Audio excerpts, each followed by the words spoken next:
امام کی خدمت میں آیا، مولا تنگدستی ہے، یہاں فرما ہم دعا کرتے ہیں اللہ تیری تنگدستیوں کو دور کریں۔ کیا یہ کہہ کر گھر سے نکلا، امام کی خدمت سے نکلا، کیا دیکھا گلی کے اندر ایک پرس پڑا ہے، اٹھایا، کھولا، 700 درہم اس پرس کے اندر ہے، بڑی رقم۔ اس نے کہا بڑی جلدی اثر کیا امام کی دعا نے، ابھی جا کے امام کو کہا اور گھر سے نکلا اور زمین پہ پیسے مل گئے۔ لیکن فکر آخرت تھی کہ پیسہ میرا تو نہیں۔ ہم میں سے کوئی تنگ دست تو دعا کر کے نکلے کہ مجلس میں مولانا نے دعا کروائی تھی اور باہر 5 لاکھ مل گئے، ہم تو فوراً اٹھا کے لے جائیں نا، یہ تو اللہ نے مدد کی سیدھی سیدھی۔ لیکن نہیں، فکر آخرت کا پیسہ میرا نہیں ہے، جیب میں 1 پائی نہیں، 700 کے قریب اس کو دینار ملے۔ اب پریشان کس کا ہے کہ چلتا گیا بازار میں، لوگ ایک بندے کے ارد جمع تھے، آگے بڑا کون ہے؟ دیکھا بندہ ہے بے ہوش ہے، ہوش میں آیا، کون ہو جناب؟ کہ میں تاجر ہوں، تجارت کے لیے آیا، میرے پیسے گر گئے ہیں۔ کس چیز میں تھے؟ کہ ہمیان میں، پرس کے اندر تھے۔ کتنے تھے؟ کہ 700۔ پھر جوان نے کہا گھبراؤ نہیں، بے ہوش ہونے کی ضرورت نہیں، تمہارے پیسے صحیح سلامت میرے پاس ہیں، فلاں گلی۔ اس نے بڑی دعائیں دی اس کو، اس نے 700 لیے اور 700 میں سے 70 اٹھا کے اس کے ہاتھ پہ رکھ دیے۔ تشویقاً انعاماً، تو نے اچھا کام کیا ہے۔ معاشرے میں اگر کوئی جوان، اگر کوئی بچہ، اگر کوئی بچی اچھا کام کرے، کم از کم اس کی تعریف اور تشویق بھی کیا کرو۔ ہمارے کوئی فون کرتا ہے آپ کی چیز ملی، الٹا ہم اسے ڈانٹنا شروع کرتے ہیں، میری چیز تمہارے پاس کیا کر رہی ہے؟ اگر کوئی بھی جوان اچھا کام کرتا ہے، بچی حجاب کرتی ہے، اپریشیٹ کرو اسے، بچہ نماز پڑھتا ہے، اپریشیٹ کرو اسے، کوئی اچھا لباس پہنتا ہے، اپریشیٹ کرو اسے۔ نظام ظلم بدکاریوں کو اپریشیٹ کر رہا ہے۔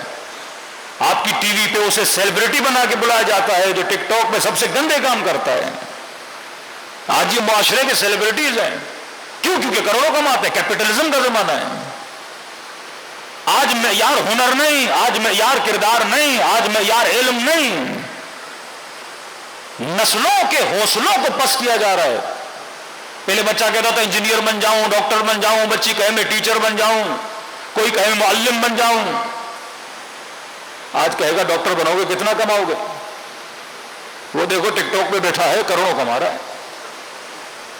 وہ خاتون دیکھو بے حیائیوں پہ اتری ہوئی ہے اور اتنے پیسے اس کو ٹک ٹاک سے آ رہے ہیں، سوشل میڈیا سے آ رہے ہیں۔ لیکن یہ ذہن میں رکھو، پیسہ تو حرام کاری سے بھی کوئی بنا سکتا ہے۔ تم فخر کرو اپنے رزق حلال پر۔ پیسے کمانے میں کیا ہے؟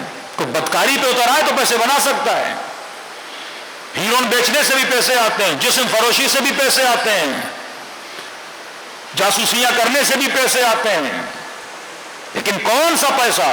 70 درہم ملے اس کو، 700 درہم دینے کے نتیجے میں اپنی مرضی سے اس نے دیے کہ آپ کا شکریہ بھی ادا کیا، ہاتھوں کو بوسہ بھی دیا کہ خوشی کے عالم میں 70 درہم لے کے چھٹے امام کے پاس آیا۔